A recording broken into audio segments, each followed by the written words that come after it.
Greetings. Recently, there has been quite a drama between Andy Racewarski and JF P about the future of Racewarski Live. There have been rumors that Andy is gonna fire JF, or even that Andy is gonna sign a truce with Sargon of Akkad. Many kinds of differences between Andy and JF. And, well, a part of it is true. And it basically boils down to this. This happened during the J. Dyer and JF debate a few weeks ago.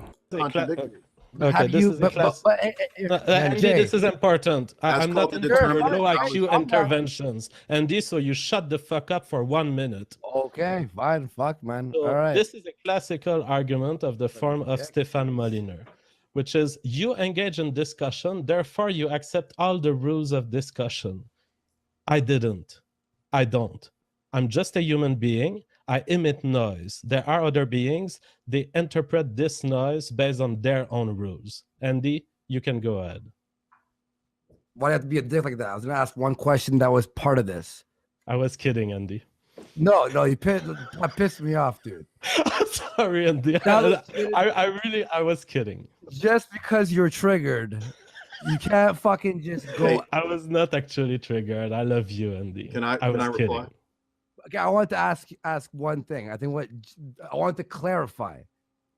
So JF said, I don't want your low IQ interruptions, shut the fuck up or something like that, and that insulted Andy. And then later JF acted like, oh, I was kidding. And well, I don't think he was kidding. I think he was actually triggered because JF was having a hard time in the debate with J. Dyer, and he lost his composure. But I'll get back to that later. A couple of days ago, Andy went on the Kumite, that's Japanese, so Kumite, it's not Kumite or Kumite, it's Kumite. Anyway, Andy went there and he talked about these issues, and basically he said that he's tired of all these intellectual debates and he wants to do fun streams, and he feels like he's lost control of his own channel and his program, and it's just these political or religious or scientific issues and all that, and he wants to, change the direction and all of that, and I think that sounds reasonable. And here, Mr. Metaker Billy the Anti-Bully makes a interesting point about Andy's problems in this thingy. Frustrated about me talking about this, and now I'm like, I feel like I'm a third wheel on my own show, and I can't talk about what I want to talk about. And then when he said, I don't need your low IQ intervening and shut the fuck up, Andy, for a minute. That's sort of like where I was like, okay. So Andy, I've lost the reins. Have you brought that up to him specifically, or did you? Half-ass it? I have. I DM'd him like a full thing. You talked about that. Yeah, non-confrontational Andy told him off. Right. I've seen people shit talk you for months, Andy, and you just like, oh, hey, I love you, buddy. Like that, I guess is what amazes me. Who?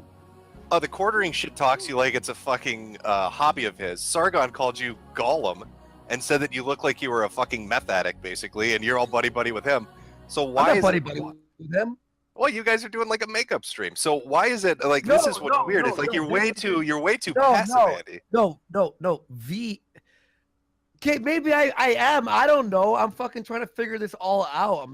I don't fucking know. Is it that you Jim points that Andy might be making a makeup stream with Sargon, and then Andy denies it. He says no, and then V something, but it's not clear what he's gonna say. But then he says that Jim says that you are so passive, and then he says, yeah, maybe I am. So I suppose that means that he agrees that he's being too passive. Maybe he's not making a makeup stream with Sargon. Maybe it's something that V wanted to set up. I'm not sure. I hope he doesn't make up with Sargon. Here once again, Jim brings up his own input about something. Go ahead. Now they're saying the stepfather got to you, because after you said you were making amends with him, all of a sudden your show's rebranding. You're going in a new direction, and JF is gone. Pure legit. I haven't even spoke to Sargon. Pure coincidence. No, Echo. No. I am serious. I haven't even heard what he said about my show at all. I heard the Gollum thing or whatever, but that wasn't it at all. It's me for the past month being bored on a lot of the streams on my own show, and then sort of like realizing on that last stream, like, oh, like they don't even fucking want to hear what I have to say at all. So the stepfather, Sargon of Akkad, might be behind creating tension between them. And, well, Jim is at least partially right. We'll hear from JF uncovering a great conspiracy later on, but let's get to that later. Okay, this short clip just illustrates how a lot of the drama between JF and Andy has been exaggerated, I suppose. To take responsibility and make the show fun again is a big issue for people. I'm not blaming JF for fucking anything. So he's not blaming JF for any of these. I guess he's sort of admitting it's mostly his own fault, except the bit when JF snapped at him. And here's more comments from Billy. He was snapping at you because he was in a heated debate. And he throws out an insult at you and he calls you basically stupid. Just like the kids in high school used to do. And that pisses you off. And I think that's what threw you over the edge. So you guys now have a situation take place where you want to rebrand and go in a different direction. You've made your decision kind of amongst the fallout of this. JF goes and does his stream and is listening to people talk. He's listening to the stream that you did on the Kumite. And he's listening to people's input about how you two get along. And no, I don't think he was crying because he thought you became a man. I think he was crying because it fucked him up. Because he probably thought that there was irreparable damage to your relationship. So now here I am watching two grown adult men upset because their emotional connection has been ruined. You two need to run your fucking business like a business and keep conversations like this private. And like, I get it. If you hired people to book shows for you, I get it. Jim makes a good point here that it's very unprofessional to air all of this dirty laundry in public. Although, on the other hand, I suppose it makes for a good drama and it interests people. So it is sort of like, I don't think they planned it or anything. I'm not saying that, but it did like perhaps work in their favor because now, you know, people were interested in what's happening. Are they going to fight and all of this? Okay, here's some criticism from Andy toward JF. Well, yeah, because we're both, we're in the middle of a fucking spot, but we have to fucking talk about it. But instead of talking about it with me, he just does a stream and assumes all these things. We obviously haven't had great communication behind the scenes. So yeah, it is sort of weird and unprofessional that JF, instead of, you know, talking about these problems with Andy, he makes a stream trying to defend himself. He even named the stream The Twisted Mind of Andy Racewarski, and it, well, creates the image that they have really cut their emotional connection and they're becoming enemies or whatever, like in, you know, wrestling. One of them turns heel and hits the other with a chair in the back of the neck or something. But then again, Andy also talks about it on the Kumite, and so he's also doing it in public, but at least he's sort of like, you know, just come on the Kumite like he does most days, and they of course want to ask him about it, so it's somewhat more understandable. Okay, and here JF has joined the Kumite for the first time, I think, and he is explaining some of his actions. Like, you're bashing me at the expense of what? Oh, let's just make this like funny for 5 seconds, when there was no need for that. Well, first I would argue there was a need for that. I mean, you've been interrupting an intellectual debate with the idea that you're not fapping because one guy on the chat. So I can't talk about what I want to talk to you about can. on my own That's show. the point. When you're on an hour talking about fucking if God is real or not. I gave you guys half an hour spurts. But that's I the would point, jump in for a second and you're rolling your eyes. So what? You can, But then I can use that to make it even more funny by creating a meme that says JF has just been snapping on Andy. And I don't see as an entertainer how you can see that as bad. Well, then, okay, name me a stream besides the liberal stream that I was involved in the past month. I don't think you were that involved, and I would encourage you to get involved. And I've been streams, trying to by get the way, involved, and the one time I try, you try to make a meme and make it funny by snapping at me. The one time I try and jump in. yeah, and what you should respond to this is "fuck you, JF, fuck you, you dirty Frenchman." So JF explains that he wasn't really triggered, he was just creating a meme and it became popular and stuff. Well, it's true that it became popular, but I think it's bullshit. He's claiming that he wasn't triggered or anything. I think he was. But I do like his suggestion to Andy, how Andy should respond to JF's snappy comment. It's not good for Andy to be such a bitch, like, oh, I'm insulted, I'm hurt. He should say, fuck you, you fucking dirty Frenchman. I think that's a good response. JF is encouraging Andy to be more of a man, which is good. Okay, here's another comment from JF. Your service if you need me. And please don't take whatever I say seriously. I'm a fucking clown. I'm a fucking joker. I was telling everyone today, it's just the overly serious all these debates, because we've been having them all in a row. So JF says that don't take me seriously, I'm a clown. Like, I think he was referring to the bit when he called Andy to shut up. And I don't think that's a very good comment if you're trying to do a serious debate, as the Jay Dyer debate was, quite serious and intellectual and all of that. So, like, in some contexts, yes, it's very good for JF to be funny, a clown, and I think he's quite good at it. But here, it's not very appropriate, since he's supposed to, defend his position and not just trying to create memes or whatever, because he was supposed to fight against Jay Dyer's ideas. And I think he did fairly badly. Like, I think Jay Dyer clearly won the debate. Yeah, JF lost, and, well, it didn't surprise me at all, because I've heard these atheist, moral nihilist positions before, and I find them very unconvincing. Whereas Jay Dyer's position is much more reasonable in the debate. Like, of course, Jay Dyer didn't do perfect. Like, I think he used too much like this academic, highly philosophical language, and it's, this isn't the Oxford debate circle. It's the Jaworski live show, so he should be able to bring it down to a practical level more. But still, I think overall, Dyer's arguments made more sense, his position made more sense than JF's, and this is why I think JF was he lost his composure because he felt he was losing, and he's an intellectual with a PhD, so he doesn't take kindly to losing an intellectual debate, especially some, a Christian who denies evolution and all of that.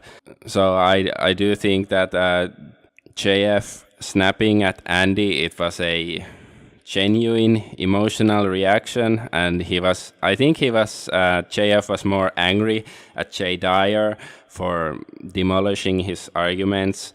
But of course he couldn't just say, snap at Jay, because it would weaken JF's position even more.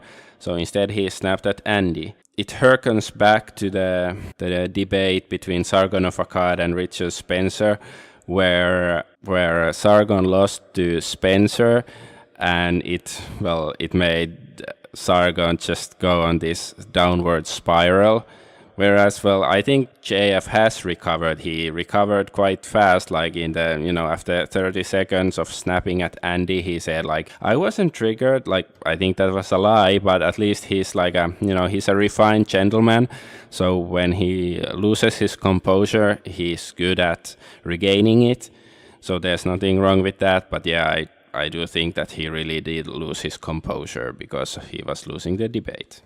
Like, usually JF is very good at, remaining on top of the situation, But I've also seen this sort of weird behavior from him when he's defending Coach Red Pill, and I don't really get it. Like, why is he always so fervent about defending Coach Red Pill against all these accusations? Like, okay, they're friends, so I can understand that JF defends Coach, but he doesn't simply defend him. He gets very emotionally invested, and like clearly he loses his composure. And I don't really get why. Like, is it just because of the friendship, or is there some like monetary incentive behind it?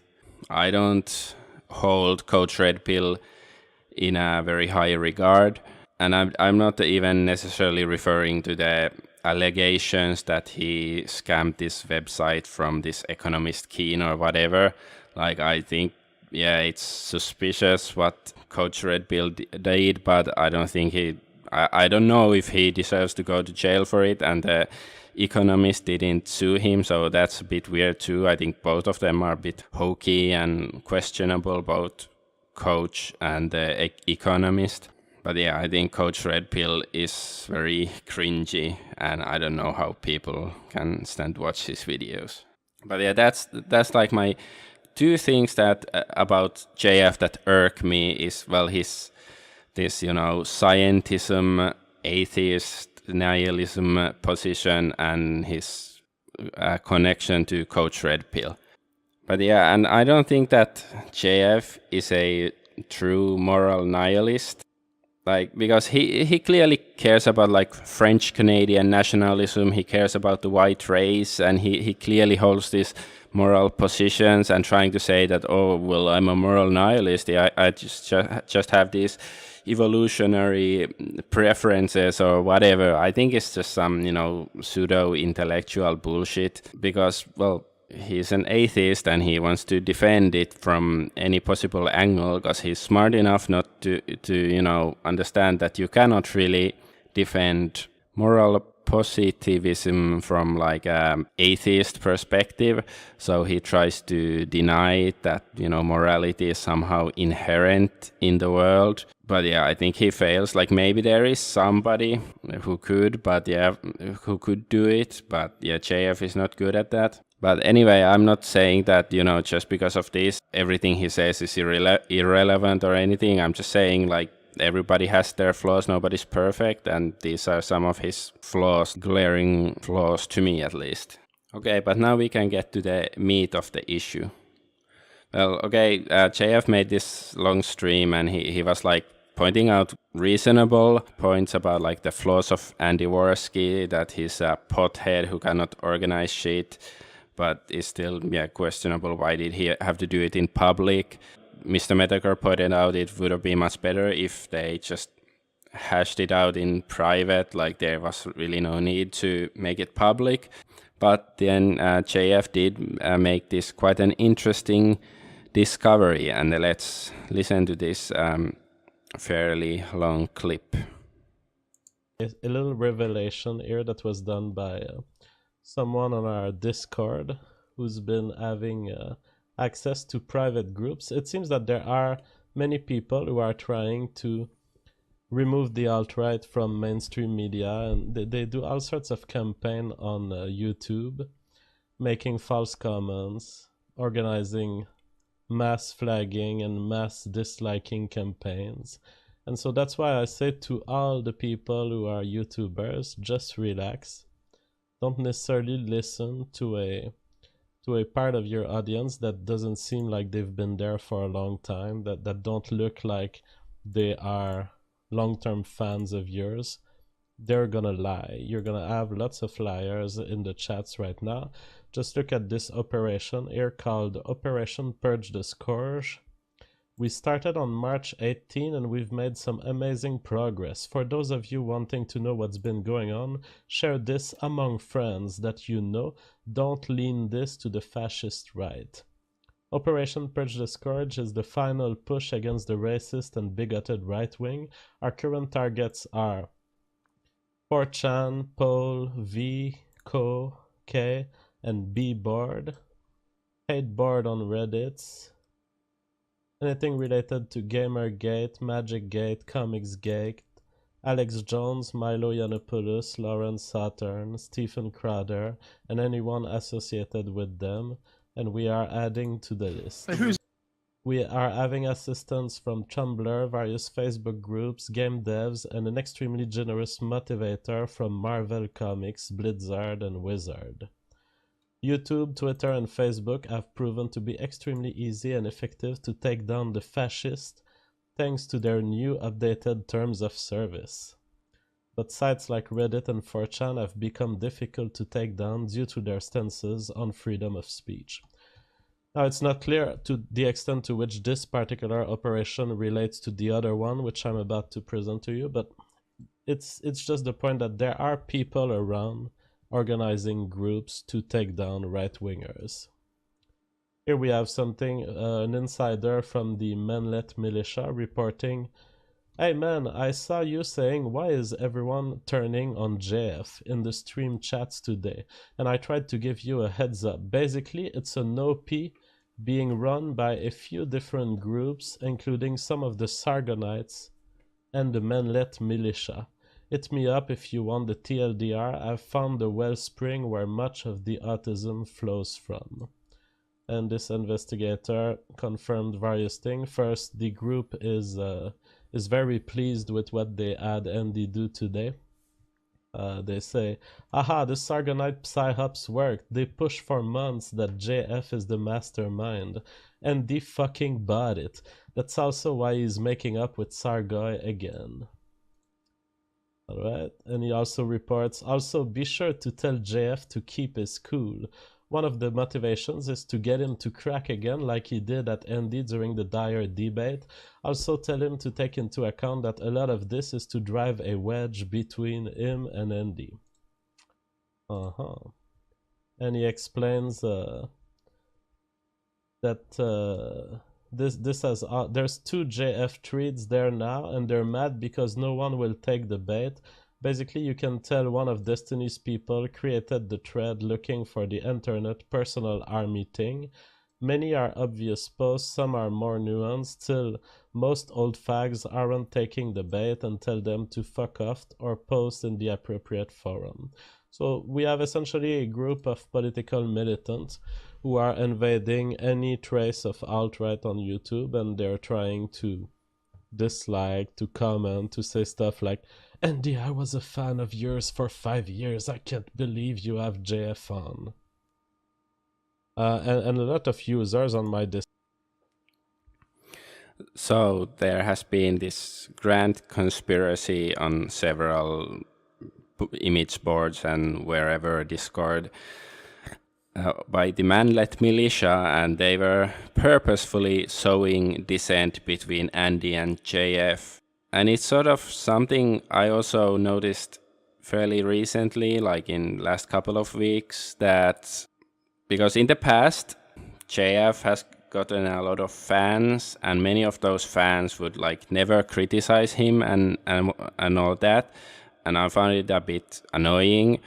But okay, if they like him, that's fine, and they don't want to criticize him, whatever.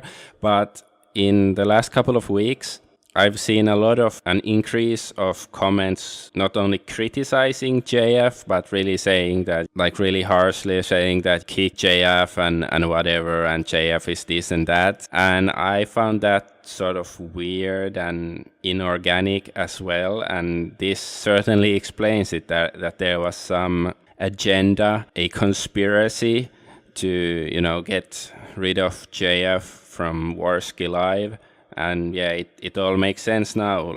I said, like, I think JF should be criticized for some things, but I don't want him to be kicked from Warski Live or anything like that. I don't think he should be deplatformed from the internet. I think he should certainly be able to promote his views and opinions. For the most part, I agree with a lot of stuff that JF says, that at least I think it's something worth listening to.